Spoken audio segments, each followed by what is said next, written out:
Ya, bismillahirrahmanirrahim. Assalamualaikum warahmatullahi wabarakatuh.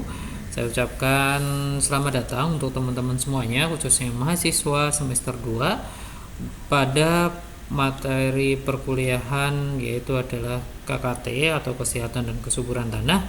Pada pertemuan ketiga ini kita akan belajar mengenai unsur hara, baik itu macam-macam unsur hara, kemudian faktor-faktor yang mempengaruhi dan bagaimana caranya suatu unsur hara bisa terserap oleh tanaman dan dimanfaatkan oleh tanaman. Kemudian kita juga akan mempelajari mengenai sebenarnya apa sih efek ketika suatu tanaman kekurangan suatu unsur hara.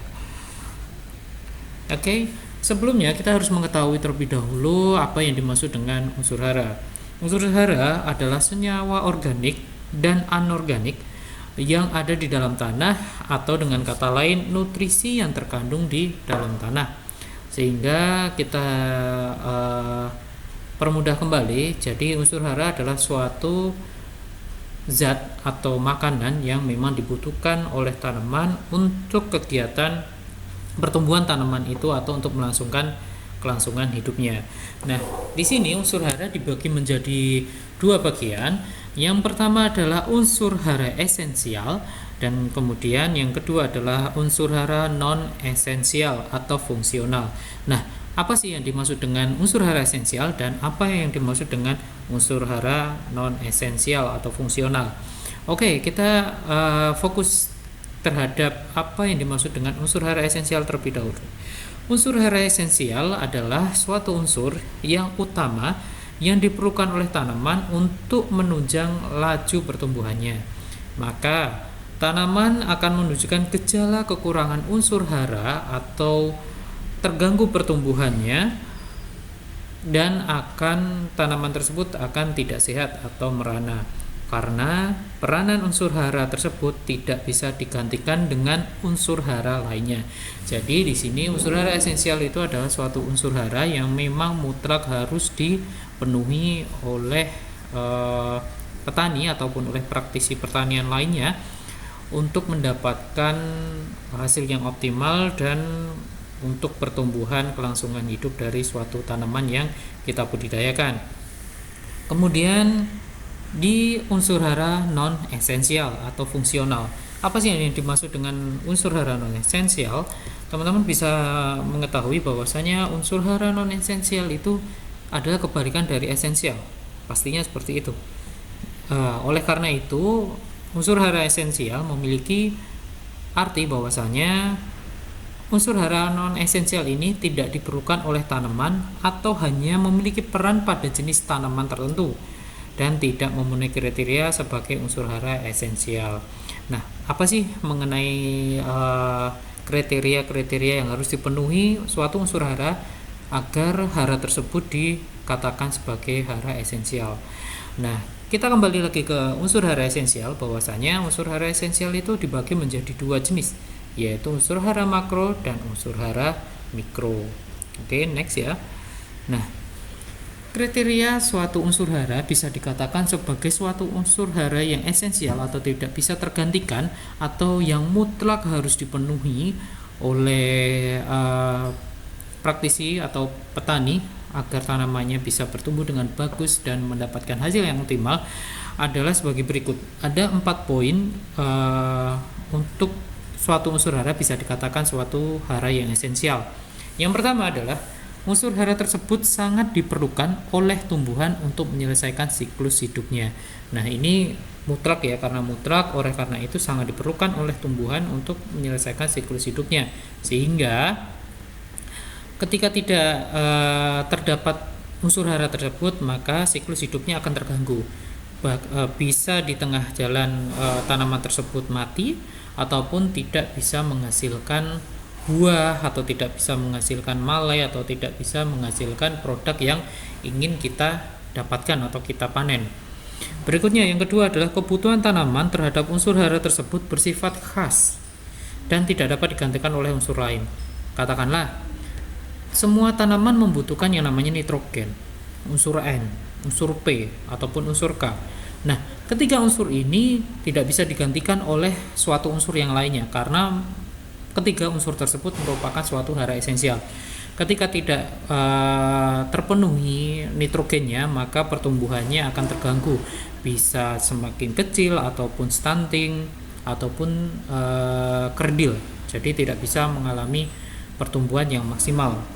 Hal itu juga terjadi pada unsur PO ataupun unsur K ataupun unsur hara esensial yang lainnya. Berikutnya yang poin ketiga yaitu adalah unsur hara tersebut berperan langsung dalam proses metabolisme tumbuhan. Sehingga dari ketika tidak terpenuhi itu tadi, maka metabolisme pertumbuhan akan terganggu. Nah, karena metabolisme tumbuhan terganggu, maka siklus hidupnya juga akan terganggu. Seperti itu. Yang berikutnya, yang poin terakhir, kriteria unsur hara bisa dikatakan sebagai hara esensial adalah unsur hara tersebut tidak hanya berperan sebagai antagonis terhadap efek keracunan oleh unsur lain dan menyebabkan unsur lain tersedia. Jadi di sini adalah unsur tersebut tidak menyebabkan ketimpangan dari unsur yang lainnya sehingga tidak bersifat antagonis ataupun dapat menyebabkan kekurangan suatu unsur hara yang lainnya. Itu merupakan kriteria umum bagaimana suatu unsur hara dikatakan sebagai unsur hara esensial atau mutlak harus dipenuhi. Oke, lanjut. Karena kita sudah mengetahui mengenai unsur hara esensial, bahwasanya unsur hara esensial itu tadi sempat dijelaskan bahwasanya unsur hara esensial dikelompokkan menjadi dua menurut kebutuhannya, yaitu adalah unsur hara makro dan unsur hara mikro. Kalau teman-teman di sini melihat dari kata-kata makro dan mikro, otomatis teman-teman sudah bisa menebak unsur hara apa yang dibutuhkan oleh dalam jumlah yang besar dan unsur hara mana yang dibutuhkan dalam jumlah yang kecil. Nah, kita ke mikro terlebih dahulu saja. Yang pertama adalah unsur hara mikro, itu adalah kita berkacanya dari kata-kata mikro, otomatis unsur hara yang dibutuhkan oleh tanaman dalam jumlah yang sedikit. Apa saja sih unsur hara mikro tersebut? Itu ada Fe atau ferum, ada cuprum atau tembaga, ada zinc, ada mangan, ada molybdenum, ada boron, natrium maupun klor. Nah, di sini dia dibutuhkan tapi dalam jumlah yang sangat sedikit, sehingga ketika dalam jumlah yang besar, Fe pun juga bisa menyebabkan yang namanya keracunan, sehingga seringkali Fe itu adalah salah satu penyebab tanah menjadi masam juga. Itu salah satunya karena adanya unsur Fe yang berlebihan, sehingga oleh karena itu mengapa unsur-unsur ini merupakan unsur yang sangat sedikit dibutuhkan untuk tanaman dalam jumlah yang sedikit. Berikutnya adalah unsur makro. Unsur makro adalah kebalikan yang dari unsur mikro otomatisnya, yaitu adalah suatu unsur hara yang dibutuhkan oleh tanaman dalam jumlah yang besar, yaitu antara 0,5 hingga dengan 3% dari total berat tubuh dari tanaman. Jadi otomatis semakin besar suatu tanaman, otomatis akan semakin besar juga kebutuhan unsur haranya. Jadi tidak menutup kemungkinan bahwasanya tanaman padi dengan tanaman beringin atau mungkin tanaman buah-buahan seperti kelengkeng ataupun jambu itu memiliki suatu kebutuhan unsur hara yang berbeda. Oleh karena itu sempat kita bahas pada pertemuan sebelumnya bahwasanya penanaman secara monokultur akan menyebabkan suatu kebutuhan unsur hara dalam jumlah yang sama. Oleh karena itu persaingan akan semakin berat juga akan dalam mendapatkan unsur hara karena kebutuhan unsur haranya dalam jumlah yang sama besarnya. Sehingga penanaman secara monokultur itu tidak direkomendasikan karena memang yang pertama adalah adanya eksploitasi sumber unsur hara, kemudian persaingan antar tanaman juga semakin ketat juga karena kebutuhan per tanamannya itu memiliki kebutuhan yang sama. Kemudian area perakaran karena memiliki satu jenis perakaran, sehingga persaingan dalam memenuhi makanan itu juga akan semakin ketat juga. Nah, berbeda halnya ketika teman-teman melakukan penanaman, yaitu adalah polikultur, di mana kebutuhan unsur haranya itu memiliki kebutuhan yang berbeda. Dilihat dari sini, 0,5 hingga 3% dari berat tubuh tanaman. Semakin besar tanamannya, semakin berat tanamannya, otomatis jumlah yang dibutuhkan unsur hara makronya akan juga berbeda juga. Hal tersebut juga kecil kemungkinannya terjadi adanya persaingan unsur hara karena memiliki perakaran yang semakin bervariatif, antara perakaran jagung dengan perakaran mungkin buah jambu ataupun jeruk itu memiliki perakaran yang berbeda, sehingga walaupun kebutuhan atau unsur hara yang diserap itu sama jenisnya, tetapi jumlahnya itu berbeda dan tempat pencarian unsur hara di perakarannya juga berbeda. Kemudian di sini unsur hara makro pun juga akan dibagi menjadi dua lagi, yaitu adalah unsur hara primer dan unsur hara sekunder. Apakah unsur hara primer itu dan apakah unsur hara sekunder itu akan kita bahas di slide berikutnya. Nah, unsur hara yang termasuk unsur hara makro di sini ada nitrogen, fosfor, kalium, kalsium, sulfur, dan magnesium. Oke, berikutnya di sini kita bisa melihat adanya unsur hara makro dan mikro, yaitu ada karbon, hidrogen, oksigen. Kemudian unsur hara primer itu adalah unsur hara yang banyak dibutuhkan oleh tanaman, walaupun dia makro, tetapi mayoritas tanaman akan membutuhkan ketiga ini yang harus memang dipenuhi, yaitu NPK.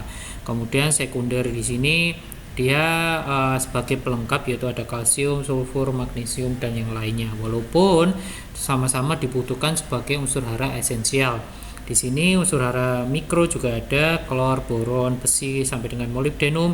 Nah, ini adalah bentuk-bentuk unsur hara yang bisa dimanfaatkan oleh tanaman dalam tanah, yaitu katakanlah nitrogen diserap oleh tanaman dalam bentuk NO3- dan NH4+. Kemudian kalium diserap oleh tanaman dalam bentuk K+, kemudian tembaga diserap dalam bentuk CO2+, dan lain-lainnya. Oke, kemudian kita lanjut. Setelah kita mengetahui unsur hara esensial, terus unsur hara esensial dibagi menjadi dua menurut kebutuhannya, yaitu adalah unsur hara makro dan mikro. Makro memerlukan dibutuhkan dalam jumlah yang banyak, yaitu 0,5 hingga dengan 3% dari berat tumbuhannya. Kemudian mikro yang dibutuhkan hanya untuk dalam kebutuhan yang sangat. Oke, mohon maaf ada sedikit kendala, yaitu yang pertama adalah setelah kita mengetahui apa sih unsur esensial, dan esensial menurut kebutuhannya dibagi menjadi dua juga, yaitu unsur hara makro dan mikro, di mana unsur hara makro yaitu dibutuhkan dalam jumlah yang besar, yaitu antara 0,5 hingga 3% dari total berat dari tumbuhan tersebut. Kemudian yang berikutnya juga dikategorikan menurut kebutuhannya, yaitu unsur hara esensial adalah dibutuhkan secara mikro, yaitu adalah dibutuhkan dalam jumlah yang sedikit. Nah, setelah itu maka kita akan mempelajari mengenai apa sih yang dimaksud dengan unsur hara non esensial atau fungsional, yang otomatis jika teman-teman ingin memfikirkannya, itu adalah kebalikan dari unsur hara esensial itu sendiri. Bahwasanya kalau unsur hara esensial itu dibutuhkan dan tidak bisa digantikan peranannya. Nah, apa sih yang dimaksud dengan unsur hara non esensial? Nah, di sini unsur hara yang belum memenuhi kriteria unsur hara sebagai unsur hara esensial seperti yang disebutkan pada sebelumnya. Unsur hara non esensial tidak diperlukan oleh tanaman atau hanya memiliki peran pada jenis tanaman tertentu. Nah, apa sih contoh hara non esensial atau fungsional itu? Nah, antara lain yaitu Al atau aluminium, Si atau silikat, Na atau natrium, Co atau kobalt. Nah, di sini unsur hara non esensial meskipun ada yang dibutuhkan oleh tanaman, tetapi sifatnya tidak khas atau tidak terlalu penting.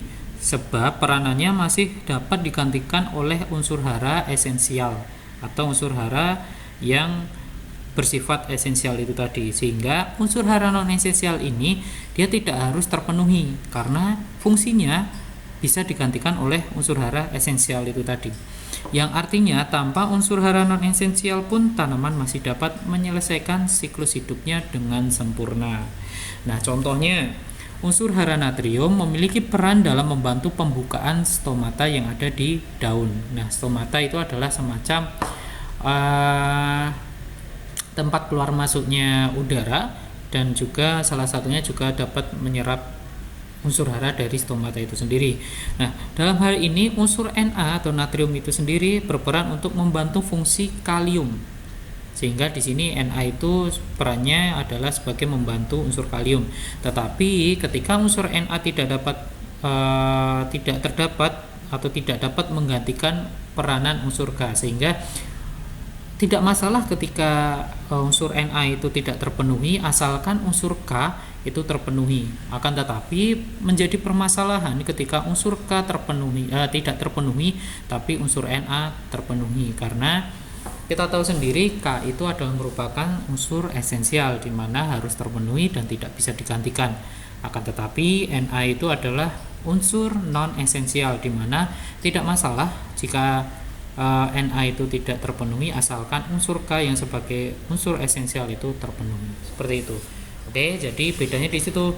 Kalau unsur hara esensial itu dia mutlak harus terpenuhi dan tidak bisa digantikan, karena kalau umpamanya tidak terpenuhi maka kelangsungan hidup atau proses pertumbuhan dari tanaman itu akan terganggu, baik itu stunting atau kerdil, baik itu tidak bisa hidup dengan sampai dengan umur panen ataupun tidak bisa menghasilkan sesuatu yang bisa kita panen.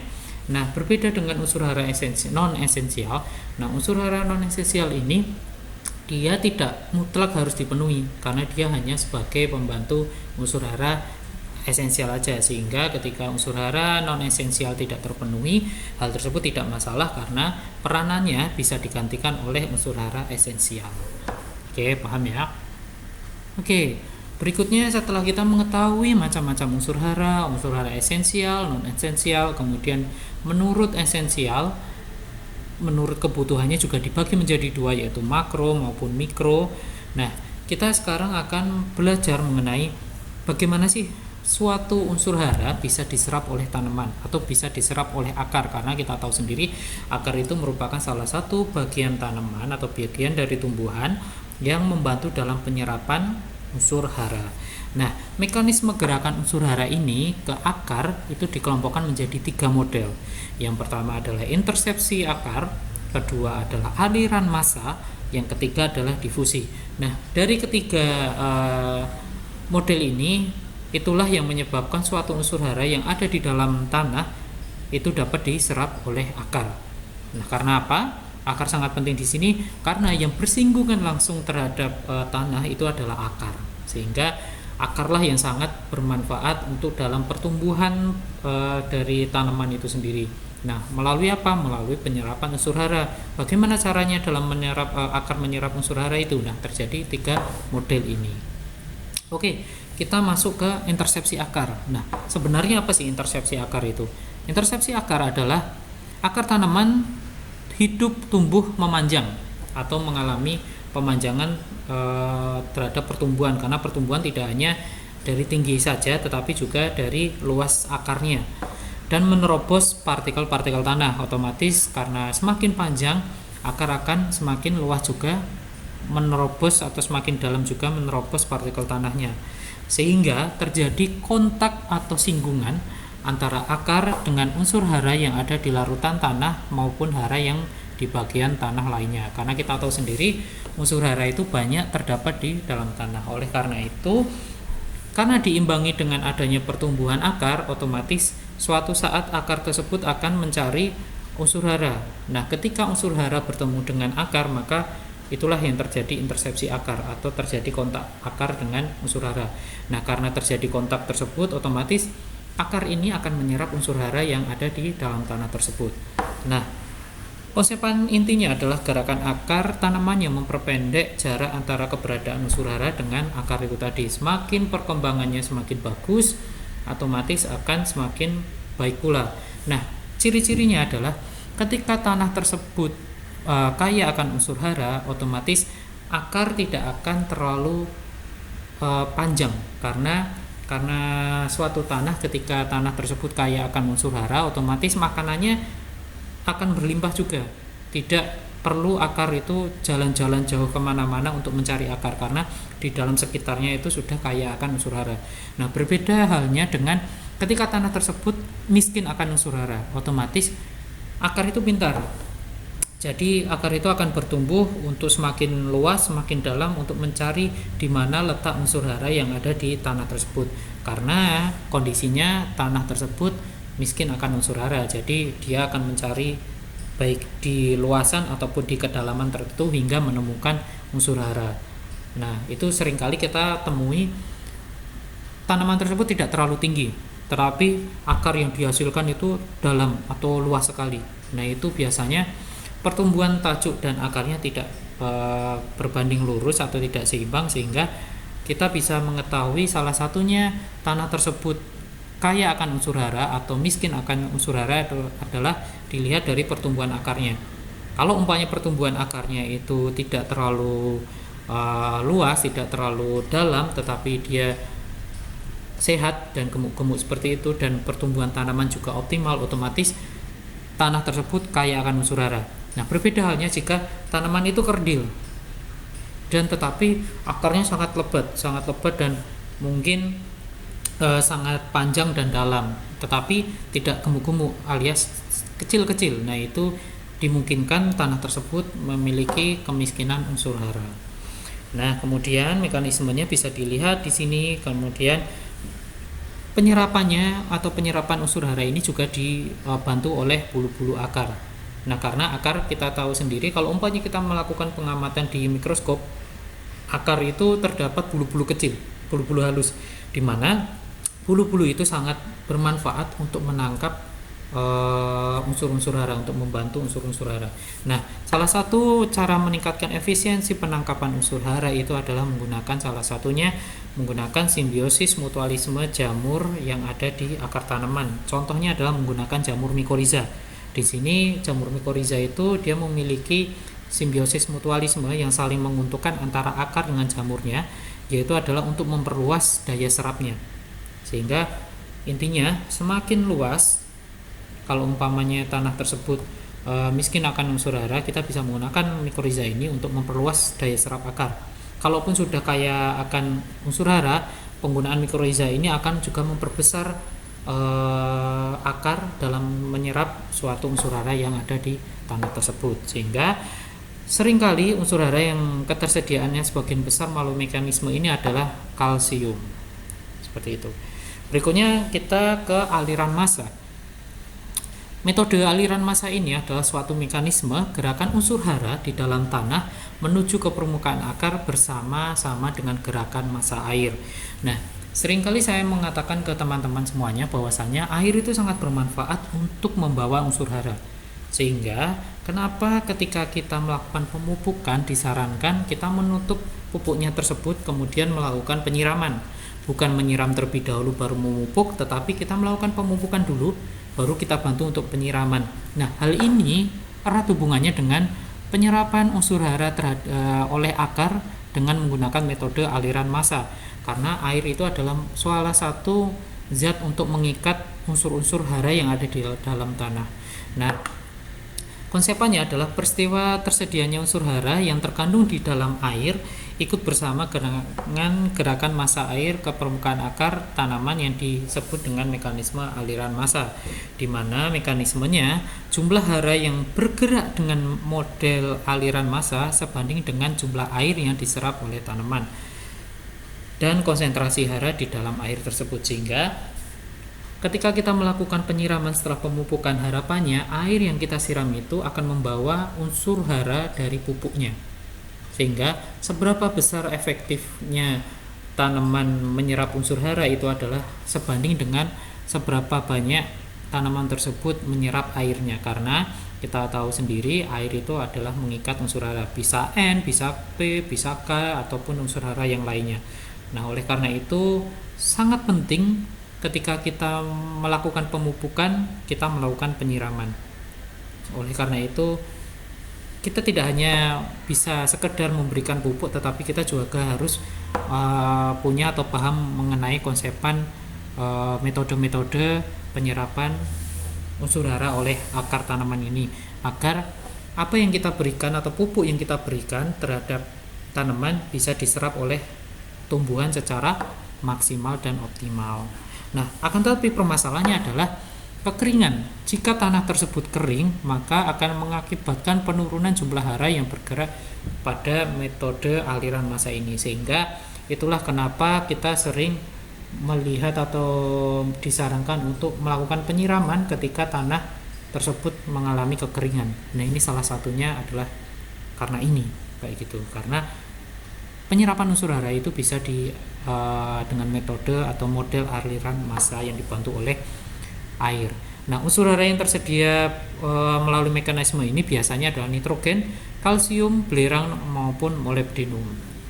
Itu. Nah, ini unsur hara yang biasanya dia memiliki berat unsur yang rendah sehingga dia tidak berat untuk dibawa oleh air. Kemudian yang metode terakhir yaitu adalah difusi. Nah, difusi di sini adalah peristiwa pergerakan unsur hara yang terjadi karena adanya perbedaan konsentrasi unsur hara yang dikenal dengan mekanisme penyediaan hara secara difusi. Nah, difusi itu apa sih? Difusi itu adalah seperti aliran air dari konsentrasi yang pekat ke konsentrasi ke rendah. Air pasti mengalir dari tingkat yang tinggi ke tingkat yang rendah. Ya kan, tekanan itu pasti dari tekanan tinggi ke tekanan rendah. Nah, hal ini yang mempengaruhi adalah atau yang disebut dengan difusi. Konsepan intinya adalah ketersediaan unsur hara ke permukaan akar dapat juga terjadi melalui mekanisme perbedaan konsentrasi antara konsentrasi tekanan di akar dan konsentrasi tekanan di tanah. Mekanisme adalah konsentrasi unsur hara pada permukaan akar tanaman itu lebih rendah. Jadi di daerah permukaan tanaman itu, di daerah perakaran, dia memiliki konsentrasi yang rendah. Nah, padahal sementara itu konsentrasi di tanah itu dia memiliki konsentrasi yang tinggi. Oleh karena itu, mengapa difusi ini bisa terjadi? Karena konsentrasi yang ada di dalam tanah itu memiliki konsentrasi yang tinggi, sedangkan konsentrasi yang ada di daerah perakaran itu memiliki konsentrasi yang rendah, sehingga terjadilah perubahan atau perpindahan dari tekanan tinggi ke tekanan rendah yang disebut dengan difusi. Nah, oleh karena itu seringkali unsur hara dia lebih mengarah ke daerah perakaran atau lebih bergerak ke daerah perakaran. Nah, ini juga dibantu oleh yang namanya air juga, seperti itu. Oke, permasalahannya yaitu adalah jika unsur hara terletak jauh dari akar, sehingga hal inilah yang menyebabkan kita perlu adanya penambahan unsur hara melalui pemupukan, baik pemupukan kimia ataupun pemupukan organik yang disarankan di daerah perakaran tanaman. Oleh karena itu, kenapa seringkali melakukan pemupukan tolong di daerah perakaran tanaman, tapi tidak boleh langsung menyentuh akar, karena hal inilah yang disebut dengan difusi. Semakin mendekatkan unsur hara tersebut terhadap akar, maka akan baik juga untuk proses difusinya. Oke, sekarang pertanyaannya adalah apa yang terjadi jika tanaman mengalami kekurangan atau kelebihan unsur hara? Nah, itu bisa menyebabkan yang namanya keracunan atau defisiensi unsur hara. Apakah yang dimaksud tersebut? Jika tanaman kelebihan atau kekurangan unsur hara atau nutrisi, maka tanaman tersebut akan mengalami yang namanya keracunan atau defisiensi atau kekahatan unsur hara. Defisiensi atau kahat unsur hara adalah peristiwa kekurangan material atau bahan yang merupakan makanan bagi tanaman untuk melangsungkan hidupnya. Oleh karena itu, jika kekurangan itu tadi ya, kita kembali lagi ke unsur hara esensial. Jika tidak terpenuhi atau kekurangan, maka akan terjadi kelainan untuk pertumbuhan tanaman tersebut. Nah, hal inilah yang menyebabkan yang namanya kekahatan atau kekurangan unsur hara. Nah, setiap kekahatan atau kekurangan unsur hara itu gejalanya atau defisiensinya itu biasanya dibagi menjadi 5 tipe. Yang pertama ada klorosis, bisa dilihat gambarnya, yaitu adalah keadaan jaringan tumbuhan khususnya pada daun mengalami kerusakan atau gagalnya pembentukan klorofil. sehingga daun berubah menjadi kuning atau pucat hampir putih yang munculnya akan seragam dari hijau, kuning dari dagingnya kemudian menjadi kuning seperti ini, yang kemudian hal inilah yang menyebabkan penurunan fotosintesis karena penurunan kadar klorofil. Kalau umpamanya teman-teman tahu sendiri, klorofil itu kan berguna untuk dalam proses fotosintesis. Kalau umpamanya klorofilnya terganggu dan mengalami penurunan, otomatis fotosintesis akan berkurang. Karena fotosintesis berkurang, pertumbuhannya juga akan terganggu kan. Nah, itu halnya seperti itu. Nah, nekrosis juga. Nah, klorosis dan nekrosis ini biasanya dia akan berjalan beriringan. Dimana kalau umpamanya klorosis itu memiliki ciri-ciri seperti ini, nah nekrosis itu seperti ini. Dia mengalami seperti terbakar di area-area daunnya, sehingga mengalami karena dikakibatkan sel daun tersebut mengalami kerusakan yang terjadi pada tepian daun atau ujung daun. Kemudian yang berikutnya adalah kurangnya pertumbuhan mungkin tanaman-tanaman baru, bisa pertumbuhan daunnya, bisa pertumbuhan cabangnya dan lainnya.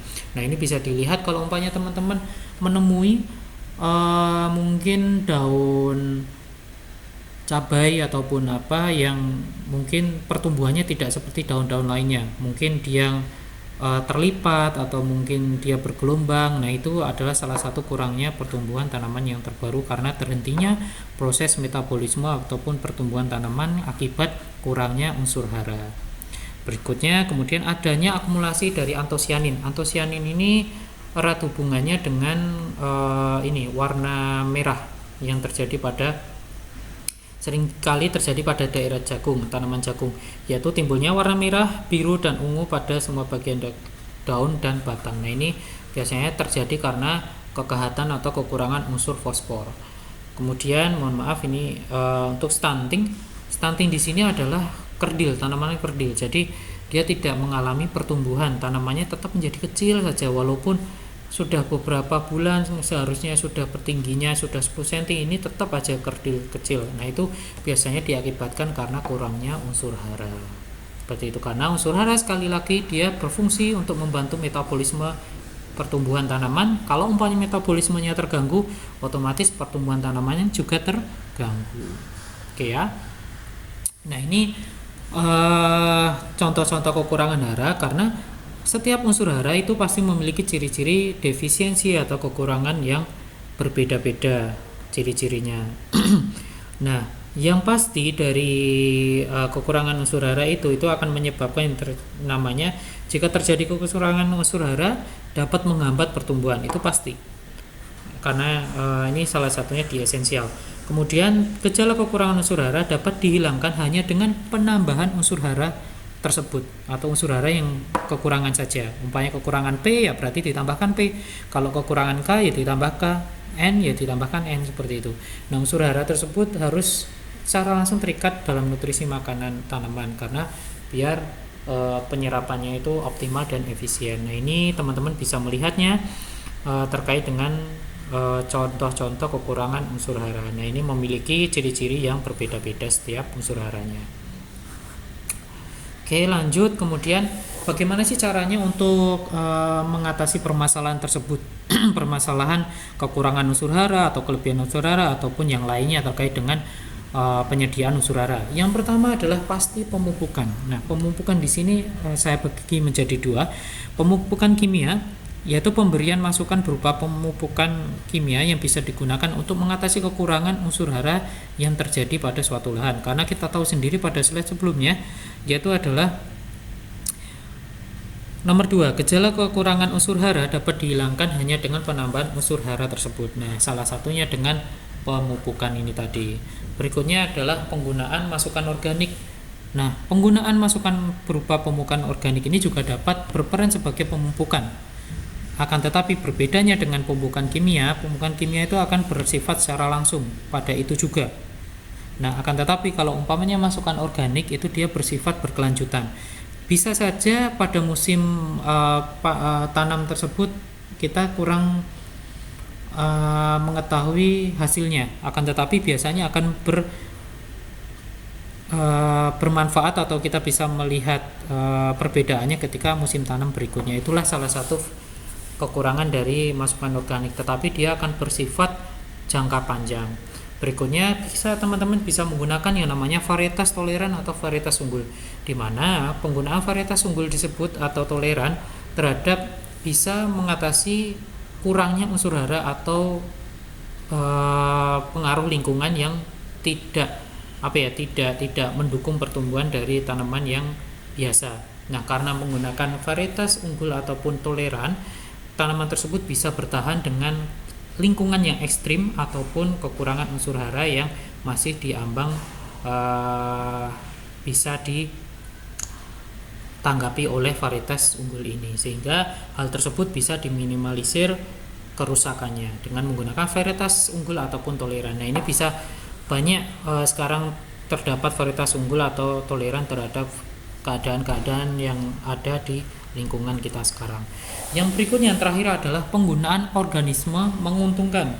Nah, ini seperti yang saya bicarakan tadi, bisa menggunakan jamur mikorizа ataupun yang lainnya, karena penggunaan organisme menguntungkan dapat membuat tanaman lebih efektif dan optimal dalam menyerap suatu unsur hara, sehingga karena optimal menyerap unsur hara, pertumbuhan tanaman juga akan baik, kemudian akan menghasilkan suatu panen yang optimal atau hasil yang kita inginkan, yaitu contohnya menggunakan mikorizа itu tadi. Mungkin itu saja yang bisa saya sampaikan terkait peranan unsur hara. Kurang lebihnya mohon maaf. Nanti jika umpamanya masih ada yang belum paham, bisa ditanyakan melalui grup WhatsApp ataupun melalui Sunan. Dan terima kasih, mohon maaf untuk kekurangannya. Bila taufiq wal hidayah, semoga apa yang disampaikan bisa dipahami oleh teman-teman dan bermanfaat untuk teman-teman kedepannya dan untuk saya. Terima kasih. Bila taufiq wal hidayah. Assalamualaikum warahmatullahi wabarakatuh.